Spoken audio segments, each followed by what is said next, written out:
Gentlemen, if you're listening to this episode within the first few days after its release, I invite you to join me for our live masterclass for men coming this Wednesday, August 30th, 2023 at 8 p.m. Eastern Daylight Time.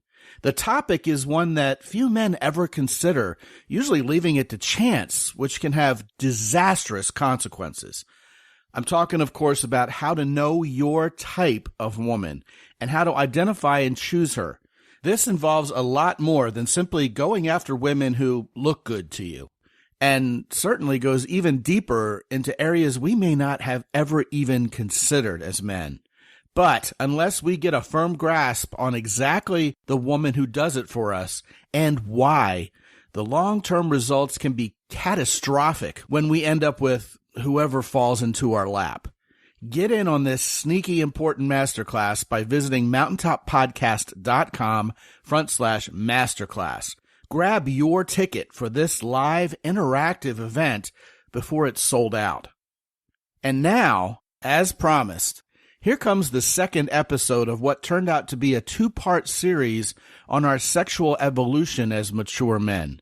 This time, you get a shockingly practical perspective from a female sexpert, my returning guest, Sydney Richdale. Enjoy.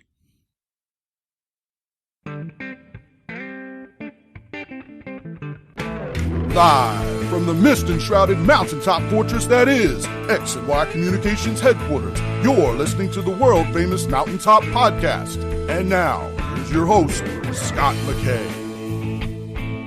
Greetings, gentlemen. Welcome yet again to another episode of the world-famous Mountaintop Podcast. As always, I am your host, Scott McKay, at Scott McKay on just about every major social media platform out there, including Twitter, which I guess is called X now, and YouTube, Real Scott McKay, at Real Scott McKay, that is, on both Instagram and Threads, if you're actually using that new platform. Today, we are going to talk about why some men, well, we grow up, but maybe not sexually. We somehow stay immature. And with me to discuss this most salient of topics is a returning guest. Her name is Sydney Richdale. She's a sex and relationship expert and coach from Victoria, British Columbia. Welcome back, Sydney.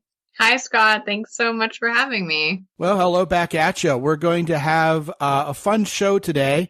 As we said kind of half jokingly before we started, we're going to do the same thing as last time, only different. Listen, I really like this topic because I think it's something that gets swept under the carpet a lot with guys.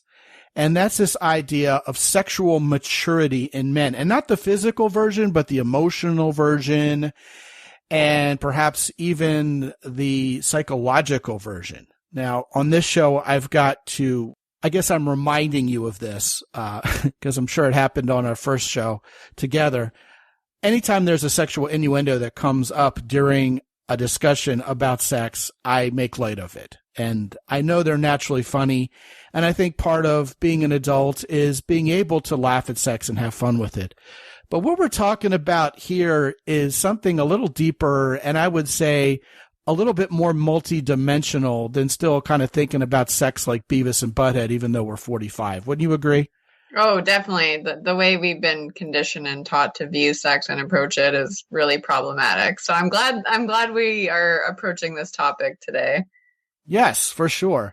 Now, when I think of men growing up, having compiled some birthdays, right, but not really maturing sexually, I'm thinking of several things, and I want you to riff on either these ideas or go in your own direction. Either way, I think it'll make for an interesting show. Matter of fact, it'll probably end up being both and, right? I think a lot of times guys are very selfish sexually. I think a lot of times people in general are very selfish sexually. I want to get off. I want to get laid. When in reality, the more mature sexual approach is to pleasure our partner and focus on their pleasure, and then sex gets better for everybody. The other thing that immediately comes to mind is men tend to rush sex. I want to have sex early and often, as fast as possible, instead of savoring the whole idea. And the third, I think, is that whole full body psychosocial dimensional aspect of sex where it's more than just body parts connecting and people ejaculating and having orgasms. It's more of a connection. It's more of a deep experience between two people such that they laugh, they play, they lock eyes, and a lot of things that are really hot and really sexy tend to elude people's sexual experience when they're, well, just too shallow to think about sex having any depth other than a penis entering a vagina. You know what I mean? Does any of that resonate with you, or do you have anything to add to that?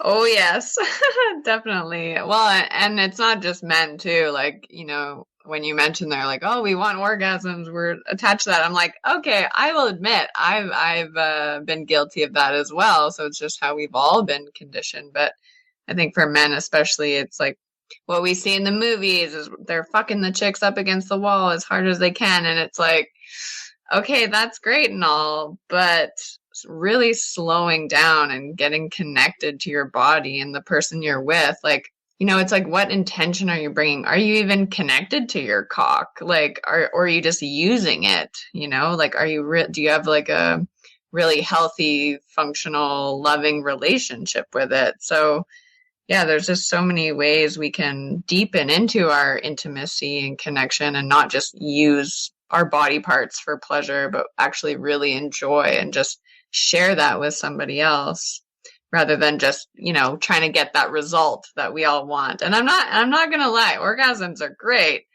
but there's so much more you can experience and enjoy other than that as well. Like you said, Scott, earlier, it's a both and. Well, yeah, I don't think anybody's going to discount the pure pleasurable aspects of having sex and screwing each other's brains out. As a matter of fact, when you were talking about, you know, putting her up against the wall and just kind of screwing her brains out, I mean, there's a time and a place for that. But I think it's the whole idea of going from 0 to 60 in that respect, or lack of respect, that really indicates a lack of sexual maturity. And I'll tell you what, going along with that, I've never understood, Sydney, this idea of picking up a chick and taking her into the men's bathroom stall and shagging her. I mean, like, how is that profitable for anybody? You know what I mean? I actually like naked women. You know, my wife had a lot of fun with this when we were first dating, because a lot of guys, you know, they don't really mind. They just want to put the round peg in the round hole. Or some guys like lots of lingerie and makeup and high heels and so forth. I mean, I guess that's all well and good, but I've always just really liked naked women. And that involves typically taking a little bit more time than simply going to the men's bathroom stall, pulling your pants down and going at it. So maybe the first step here to sexual maturity is, dare I say, going from 10 seconds to maybe 10 minutes, getting to know each other during the sexual phase. I mean, it sounds almost silly to have to say it that way, but am I onto something? Oh, definitely. There's totally a place where I'm like, yes, like, please fuck my brains out. But, but in all, like, today, like, since we're talking about, you know, the topic of maturity, it's like, I think a big aspect of that is like a willingness to like truly connect with the person that you're sharing this experience with. And also, like you said, don't just try and get there as quickly as you can, like really connect with them. Like, is your heart involved? Things like that. Like, it's not just, you know, let's just get this over with as quickly as possible. I think some of the greatest sexual experiences I've had haven't even been about penetration. It's been about, like, I just remember this one time with my partner, like, our hands were like so electrified, like we couldn't just stop touching each other. Like, it just, like, to me, that was orgasmic. And I was like, wow, like, that's such a deepening, connecting experience. And, you know, if we're just focused on our genitals, we would have missed that. Well, two things there. First of all, based on what you just said, a lot of guys might be backing off from this conversation already because it feels a little bit, Sydney, like we're saying, unless you're falling in love and having this deep, emotional, forever type of connection that's probably leading to something long-term, then the sex isn't worthwhile. And I'm not sure that's what we're saying. As a matter of fact, the whole idea of either it has to be a meaningless fling or you're my one and only partner for the rest of my life, that whole binary view of things may be part of the problem here. Second of all, I want to also allude to what you said earlier on that you kind of made reference to again just now, which is this idea that I'm sure is confusing to a lot of us, perhaps even to myself, that we as guys aren't connected to our cocks enough. I mean, we use them. Our cock is our best friend. Every guy would probably feel that way. Some of us even name it. But feeling connected to your cock sounds a little airy-fairy to a lot of guys. Could you land that plane for us, first of all, before we talk about maybe a more expanded view of meaningful sex beyond what we consider to be a binary choice there? And I know I'm asking two questions at once, but I didn't want that whole idea of being connected to one's cock to be water under the bridge. And I also suspect these ideas are somehow interrelated. So go for it. Oh, totally. Yeah, I can see how people might be like, oh, what does that even mean? To me, from my perspective, it's like, do you have a relationship with it in a way that's not just about using it to get off? Like, do you spend time with it? Like, how do you feel about your cock? Like, is there shame? Or, is there like admiration or, whatever, just connecting to it in a way, because we hold a lot of shame in our genitals, whether we're men, women, non-binary, whatever.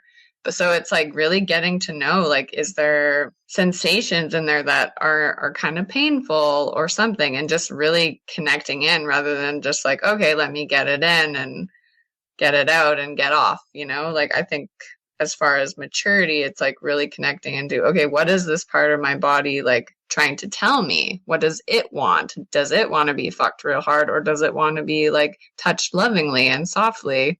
Does that make sense? Yeah, I think a lot of times men learn about what their cock wants by masturbating. And I know this isn't gender specific. A lot of women get off manually when a man emulates the motion she makes herself when she masturbates. And that's even taught in a lot of sex skill training. So what you're saying perhaps is that men should explore different ways of pleasuring themselves as well as experiencing pleasure than what they're used to, and perhaps open their minds up a little bit. And that would create a little bit of life experience with it, some sexual wisdom, and dare I say some maturity. Did I pretty much nail it? I think so. I think it's nice to connect with your body in a way that you might not usually, like if you're used to the quick, like tugging and, stuff like that, maybe just really slowing down or using more. I'm all about sensuality, and that's the perspective I bring into my work. And, when I coach women or men, it's like, okay, how do we really waken up your senses? Especially around self-pleasure, like, are you just focusing on the genitals? Are you massaging around it? Like, what's happening in all parts of your body when you're, making love to yourself or making love with your partner or your, person you're engaging with in that way? Like, what else is going on in your body to create more of a full experience that's not just about, like you said, ejaculation and orgasm? Yeah, I think you're onto something there. I believe in my heart that women are a lot more in tune with full body pleasure than men are. We are very visual. We look at an image and we jack off. And I've read elsewhere, I think I'm a little weird in this regard, perhaps, or at least unusual, that most men just like to jack off as quickly as they can and get on with it. I really have always enjoyed foreplay, especially manual foreplay. I think if a woman does manual foreplay correctly, it's at least as pleasurable as oral foreplay. And, I think for a lot of men, I can sort of throw this little pebble onto the mountain of topics we're discussing here. The whole idea of enjoying the foreplay, enjoying warming up, helping the woman pleasure you, helping the woman derive some joy from pleasuring you, even as you derive joy from pleasuring each other. A lot of that, I think, is part of evolving as humans. Indeed, we're not as eager and working with such speed to get each other naked, but even once we're naked together, we're as naked as we're going to be. Some guys do like the high heels, right? Mm-hmm. We're going to enjoy this process instead of getting to the main event as quickly as possible. And that kind of harks back to what we were talking about before, which is this gray area between having a quick, meaningless fling and making love to each other, right? As if it's something a married couple would do. And you know what, Sydney? I think you said the magic word. And we've harped about this before on this show time and again. It's this idea of sensuality. Mm-hmm. The mature sexual man understands what sensuality means, and I'll define it my way. You can define it yours if you want afterwards. But it's the idea of getting in tune with one's senses in a pleasurable way, the way you just talked about. And women absolutely adore this, and they're amazed. That's the word I'm going to use. When a man also understands it and learns how to almost choreograph it during sex. I mean, sexual choreography should be like a graduate level course taught by some sex instructor. Matter of fact, you can steal that one if you want. I was going to say, that sounds like a pretty prime title. Most guys probably would never sign up for such a thing. They'd be like, man, what is that? You got to be kidding me. But the funny part there, see, is a lot of guys see this outlook towards sex as like sissy stuff. They think of sex as something really macho. I'm going to bend her over and pound her, you know? And like you said, there are a lot of women who like when men get real primal, but it all comes in good time. You don't go from 0 to 60 in the next 10 seconds doing that if you know what's good for you and for her. So I've said it before this way, Sydney, for your benefit, I'll say it here. If you lead with sensuality with women, it boomerangs back to you as sexuality. Like women want to do sexual things for you after you do sensual things for them. Why don't you riff for a while about some practical ways men might do that in the bedroom? Definitely. Well, like you said, women are very sensual beings. So, and I think bringing in that topic of sexual maturity, and a tip for any man listening is like, don't just go straight for the pussy. Like, focus on other areas of her body and ask her, like, or maybe do some exploring, like, where are her other erogenous zones? Like, what other parts of her body, like, love being attended to that don't necessarily get a lot of attention? Like, is it her hands? Is it her shoulders? Is it her neck?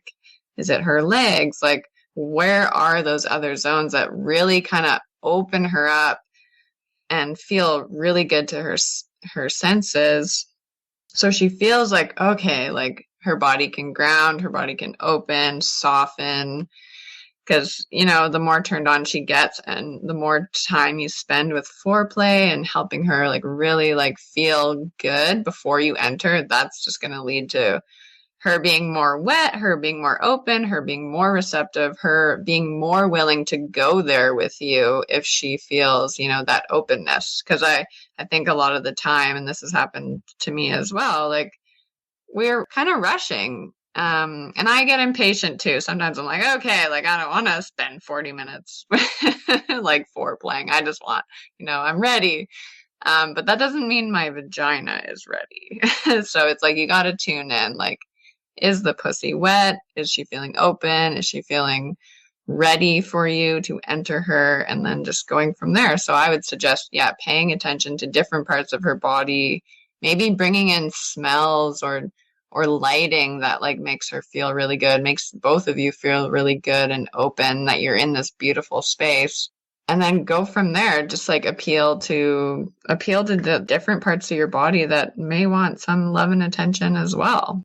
Yeah, I think men who are mature sexually definitely pay attention to the ambient environment, lighting, even the temperature of the room. Are the sheets clean? Things like that. Even music are signs of, well, sexual maturity in men because we understand the sensual things. As you're talking about all that, Sydney, it occurred to me that the term erogenous zones has kind of gone out of style. I mean, it used to be the 70s and the 80s. Everybody talked about your erogenous zones, and that's what you were just talking about.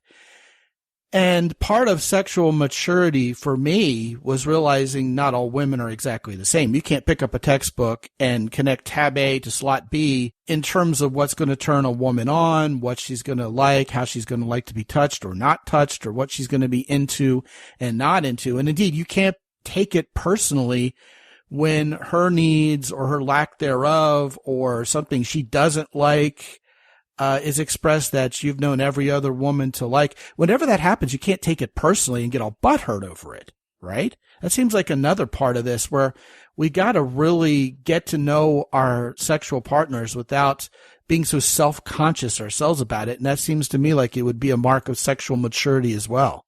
Oh, I'd say so for sure. And also just giving ourselves permission to be sexual, and instead of fighting it, like maybe a part of you does really want to be more slow and soft and sensitive, but you feel like you can't be because she's going to judge you. It's like, okay, well, how do you embody your authentic self, or the way you want to be, the way you want to show up in sex? Like, are you giving yourself permission, or are you thinking, oh, I need to do this, this, and this to fit in a box of how I think I should be fucking her? Like, I think that's a part of sexual maturity as well. It's like being able to express yourself in ways that feel like the way you want. And it goes the opposite too. Like, maybe you want to be more animalistic, but it's on you to communicate that with your partner and then find a way to, get to a place where you can express yourself in that way that feels good to both of you. Yeah, this whole choreography of sex isn't automatic. It really is very much a learned skill that's gleaned from experience. One of the things that just came up kind of subtly in what you were talking about just now, Sydney, is the idea of shame and perhaps even guilt. And I want to be real careful with that subject in the context of today's conversation, because I think we all experience some degree of sexual guilt and shame. And I'm going to agree with what I think you were saying, which is that can cause us to be inhibited in the bedroom quite a bit. We think it would be silly or even embarrassing to perhaps suggest to a woman that she tells us what she likes. She in turn may not give us the full story of what she likes because she'll think we think poorly of her, or that we'll reject her, or whatever. I mean, if you like getting your toes licked and your partner likes licking toes, it may take you a couple or 3 sessions to get around to admitting that to each other, right? Mm-hmm. I hesitate to equate getting over oneself and our shame and our guilt with sexual maturity, because I know for a lot of people it's more complicated than that. Mm-hmm. How would you describe the relationship between the shame and guilt we feel and, well, to bring it full circle, growing up sexually? Is there a relationship there, or should we keep those 2 points pretty much separate?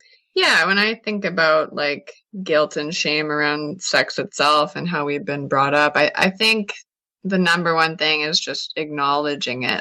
That's powerful, actually. I know that's hard, and we all want to be a great lover. Like, no one's like, yeah, I don't care if I'm a shitty lover, Like, we all want to have fun and experience great connection and just really enjoy sex. And we want to be a great partner, a great lover. And I think a part of that is being able to look at ourselves and be like, okay, like, am I carrying some shame? Like, what is it? Like, where is that living in my body? If you think about it from a somatic lens, like, is this showing up as like a physical block? Because I will say it most likely is. It's showing up somewhere in your life, whether you can see it or not. It's not always easy to see, and sometimes that's why working with someone to help you see these things like can be really beneficial. I've done that a lot in my own life.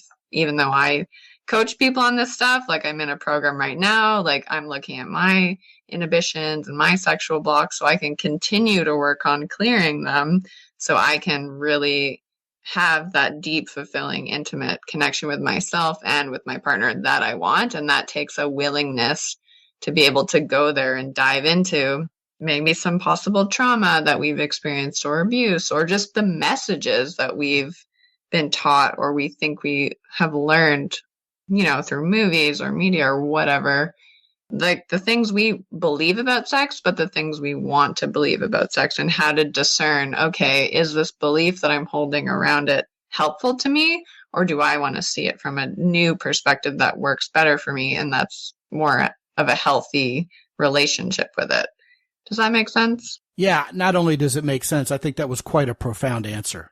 And here's why. First of all, thank you for your vulnerability. It's not typical for guests to come on the show as subject matter experts and freely admit they're still on that journey themselves. And I will mirror what you're saying such that I'm always learning more about relationships and dating and how to treat women and how to be a better man myself. And that's why I applaud everything you said. So again, thank you for that. And the reason why I think what you said prior to that, prior to being very vulnerable yourself about what you're experiencing, the reason why that's so powerful and profound to me is indeed, I think a lot of guys won't come face to face with this guilt and shame they feel. They bury it or they pretend it doesn't exist. And when we don't even acknowledge something, that's when we never do anything about it. And if we don't do anything about it, we're stuck with it. Whereas if we confront the guilt and shame, where is it coming from? Is it really valid? Is it really tied to my core belief system? And if so, maybe we need to rein in our behavior, etc. Maybe we need to forgive ourselves and continue on the journey. Or maybe we need to say to ourselves, hey, you know what? This takes no place in my new evolved worldview, whatever that means. Maybe I've grown closer to being a man of faith, or maybe I've drifted away from it. But whatever it is that I believe nowadays, is this guilt and shame serving me being a better man and a better lover, or is it a detriment to it? And I think that's a question that if we're at least willing to ask, it'll lead somewhere really, really good. Now, here's a related thought that came up while you were talking about all of this. If we're in denial about our shame and guilt, we as men in particular may be in denial about all sorts of things related to our sex lives that could keep us from becoming more mature in our sexuality and, well, dare I say it, growing up a little bit. I have heard various examples, read various stories about this. It's really kind of a part of sexual advice lore at this point, that most men pat themselves on the back and think they're just amazing lovers. They think they're just really good at satisfying women and that they're basically Don Juan in bed, when in reality, most women would vehemently disagree with most men. Why do men think they're really good lovers when they're not? And what do really good lovers, male lovers, what do we do that's so right versus so wrong? Well, I'll answer kind of from my perspective of it. To me, a great lover is someone who's in tune with your needs, your feeling of safety, your pleasure, as well as their own. It's more of like a collaborative experience rather than a selfish one, because I have been with selfish lovers and it sucks. Even if they're doing the same things or moving the same way or hitting the right spots, you're like, okay, I can feel that it's all about you, and that just makes you a shitty lover, I think. Unless it's like you're in an experience with someone where you've decided, okay, you're simply giving and you're simply receiving today. When it's been like agreed upon, like I do that with my lover. It's like, no, it's all about you today, and I'm happy about that. Well, that's within the context of an ongoing relationship for sure. Mm-hmm. That's a mutually agreed upon position for just today. Yeah, definitely. Sure. And then, I think an aspect of a great lover is also, bringing in that maturity piece, someone who's willing to ask their partner, like, if they're satisfied, like, because you might think they are, you might think they're having a good time. I don't know how many women in the world like fake orgasms, but I know some do and some have. So they might think, it's all going well, but for the other person, it's not. You got to kind of step into vulnerability and really ask, like, hey, like, are you feeling satisfied? If not, what can I do? What can we do? Like, how do we make it a mutually pleasurable experience rather than, oh, I'm sure it's fine. Like, I know my partner's happy. Like, we don't always know. So. Well, you know what? I think most men would probably, at least prima facie, agree with Woody Allen's famous quote that there's no such thing as bad sex. I think most women would roll their eyes at that comment. There is indeed bad sex, especially for women. If she's naked and she's letting you get inside her, most men are like, oh, happy day. This is great. But with, dare I say, sexual experience and sexual variety comes the realization that I would like for this to be as good an experience for everybody as possible. You mentioned this selfishness. Obviously, we're going to bring up speed again, guys who just want to hit it. The part that I think has been left unsaid so far, and I maybe need to say this from a guy's perspective, I suppose, is guys think women like the meaningless, very physical, very visual, fast-paced, hard pounding and getting straight to it. Well, men think women like that as much as we do. In other words, we think like men in terms of satisfying women sexually. And I guess that's why gay guys have great sex together. I suppose that's why lesbian women have great sex together. But perhaps ironically, when it comes to heterosexual sex, we have to stop, look, and listen, have lots of awareness not only of ourselves, but of our partner, just like you said. And I think that makes for a much better experience, and it comes with experience. It's for better or worse. One thing I do want to add to this whole conversation relative to this is I think when men stop worrying about their performance so much is exactly when they start concerning themselves. I don't want to use the word worry, but concerning themselves more with her pleasure. Like, for example, if guys are experiencing an ability to perform, they just can't get hard when the chips are down. The best thing they can do is psychologically remove themselves from that need to perform by either going down on her orally, exploring those erogenous zones we talked about earlier, kissing her, and the next thing you know, you're hard as a rock because you're pleasuring her. And meanwhile, she actually liked what you were doing better than pressuring yourself to get hard so quickly. This was a better experience for everybody all around.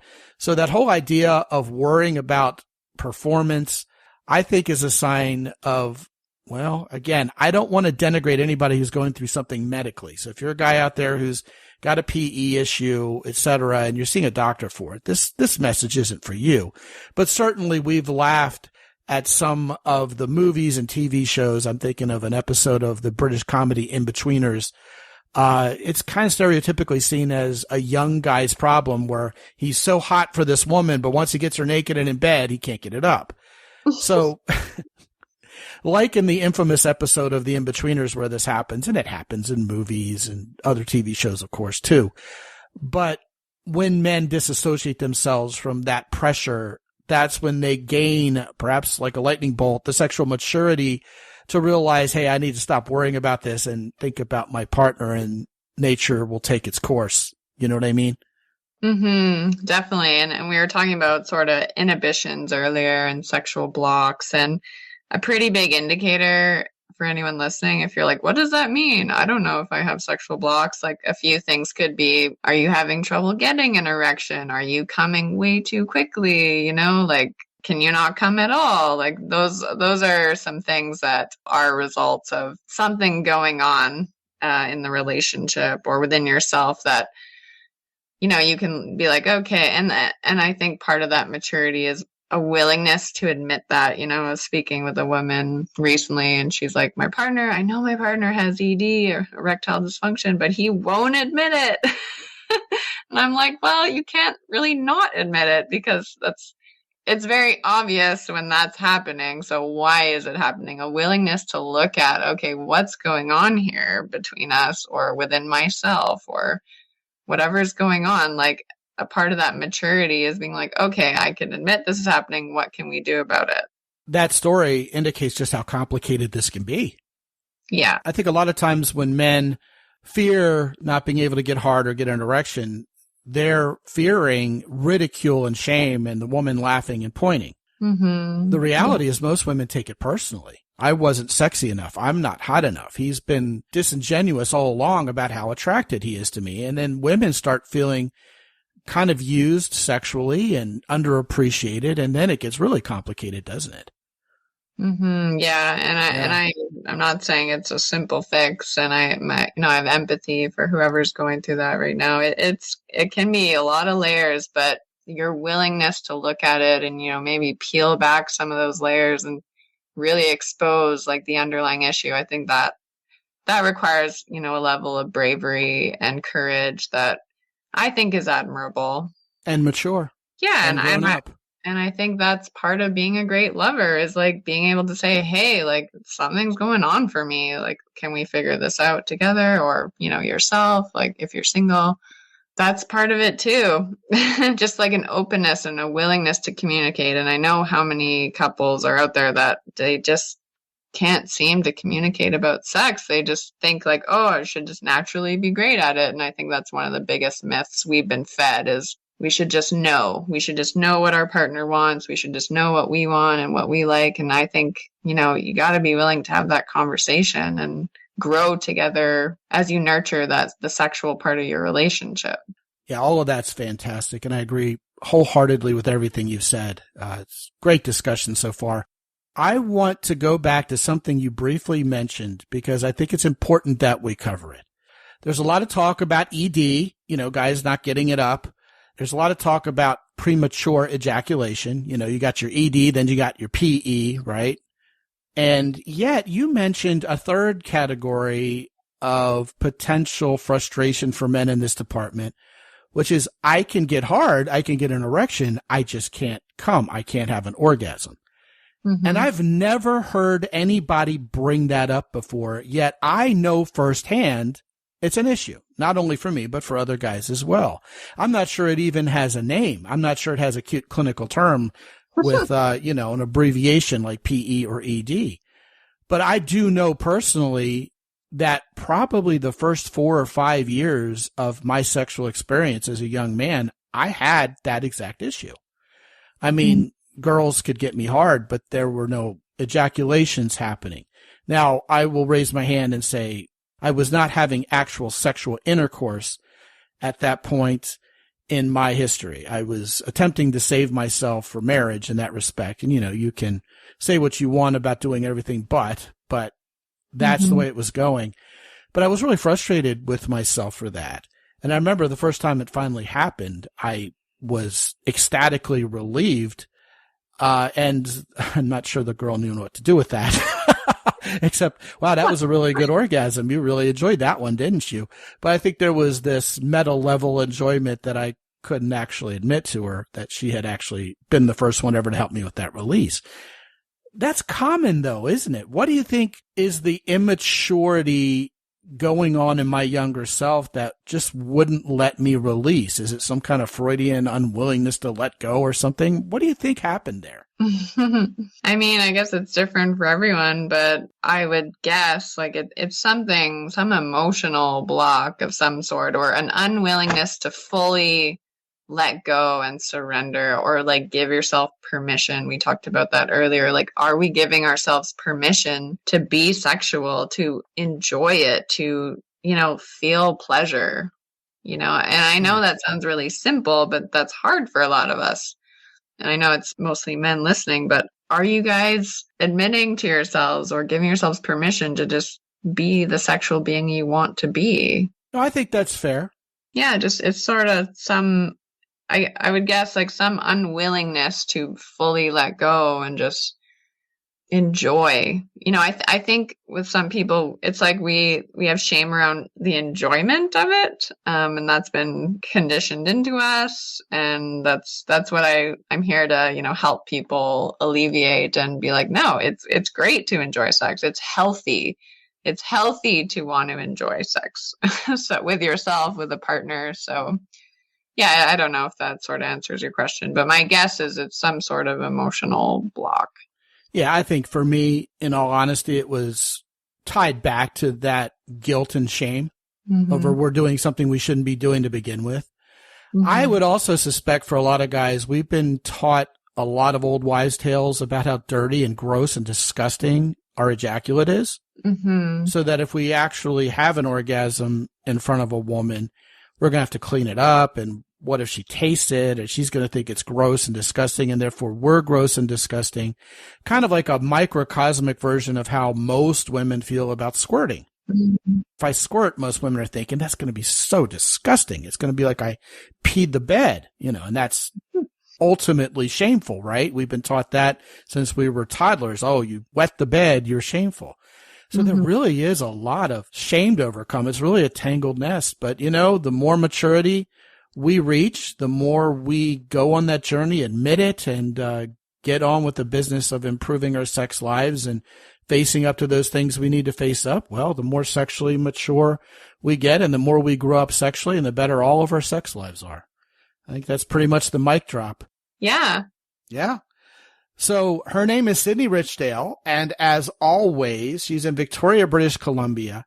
She's a sex and relationship coach. And when you go to mountaintoppodcast.com/Richdale, Richdale, you will be teleported to Sydney's YouTube channel where she teaches both men and women wonderful things about how to be better in bed. Also, when you go to the show notes, I'm going to point you to sydneyrichdale.com/turn-her-on, where you can find more about Sydney's program on how to be a better lover, of course. And as always, Sydney, thank you so much for joining us and having such a scintillating conversation about human sexuality. It's always a lot of fun. I appreciate you. Yeah, thanks for having me. I love being here and I love talking about sex. So this has been fun. Thanks, Scott. Yep. Next time we already have a good topic in place, and we're going to talk about what are the hottest things that can happen in the bedroom. So we definitely want to have you back on to talk about that. And for what it's worth, I think it would be a very appropriate follow-up to this particular conversation. So once again, thank you, Sydney. Thanks, Scott. Bye, everyone. All right. Gentlemen, please visit mountaintoppodcast.com. Check out our sponsors, Jocko Willink's Company Origin in Maine, Hero Soap, and thekeyport.com. All of our sponsors have lots of manly goodies to help you look, feel, dress, and smell more like a man. You can check out all of our sponsors at mountaintoppodcast.com. And when you do, please use the coupon code MOUNTAIN10 to let them know we sent you. While you're there, get on my calendar to talk to me free for 25 minutes. I'm exactly who you think I'm going to be. The name Scott McKay appears on my passport, and I am not playing a fictional character. When you sign up to talk to me, it is me you will talk to. And what are we going to talk about? We're going to talk about putting a plan in place to get you better with women, get the women in your life you really want for a change. All of that and more, including the chance to check out the latest masterclass, are there for you at mountaintoppodcast.com. And until I talk to you again real soon, this is Scott McKay from X&Y Communications in San Antonio, Texas. Be good out there.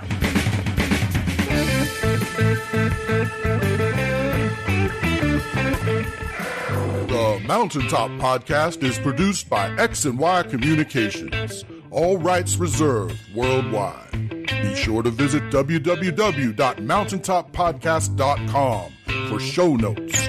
And while you're there, sign up for the free X&Y Communications newsletter for men. This is Ed Roy Odom speaking for the Mountaintop Podcast.